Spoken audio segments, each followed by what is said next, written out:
రాష్ట్రం ఈ రోజున అనేక కష్టాల్లో ఉన్నప్పుడు మరి గత పాలకులు వైసీపీ పాలకులు ఏదైతే ఈ రాష్ట్రాన్ని దివాలా తీయించే విధంగా తయారు చేశారో మనం అర్థం చేసుకోవాలి.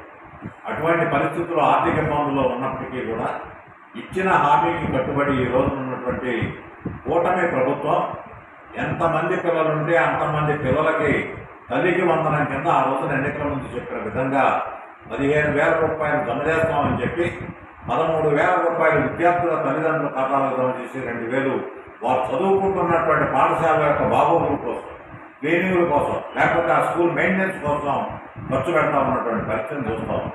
దాన్ని జీర్ణించుకోలేని వైసీపీ పాలకులు 15,000 ఇచ్చామని 15,000 ఇస్తామని చెప్పి 13,000 ఇచ్చారని చెప్పి తప్పుడు ప్రచారం చేస్తూ ఉన్నారు. ఇది ఎంత మాత్రం కూడా సమర్థనీయం కాదు. వైసీపీ చేస్తూ ఉన్నటువంటి దుష్ప్రచారాన్ని ప్రజలు తీవ్రంగా ఖండించాల్సినటువంటి అవసరం.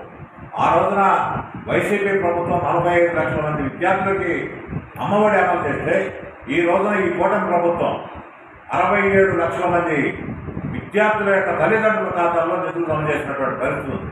అంటే వారు జమ చేసిన దానికి వైసీపీ ప్రభుత్వం జమ చేసిన దానికంటే 22 లక్షల మంది విద్యార్థులకి అదనంగా ఈ రోజున కూటమి ప్రభుత్వం మరి తల్లికి వందనం అమలు చేసిందనేటటువంటి విషయాన్ని వైసీపీ గమనించాలి.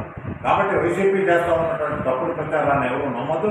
ఈ రాష్ట్రాన్ని అన్ని విధాలా దివాలా చేయించినటువంటి వాడు ఏదో ఒక రకంగా మళ్ళీ తిరిగి లబ్ధి పొందాలన్నటువంటి ఆలోచనతో వారు చేసే దుష్ప్రచారాన్ని ఖండిస్తూ ఉన్నాం. తల్లిదండ్రులు చాలా సంతోషంగా ఉన్నారు. ఈ రోజున నలుగురుంటే 60,000 రూపాయలు చేతికి వస్తూ ఉన్నాయి, ముగ్గురుంటే 45,000 రూపాయలు చేతికి వస్తూ ఉన్నాయి, 20 ఉంటే ఇద్దరుంటే 30,000 రూపాయలు చేతికి వస్తూ ఉన్నాయి. ఆ రకంగా తల్లిదండ్రులంతా కూడా చాలా హ్యాపీగా ఉన్నారు.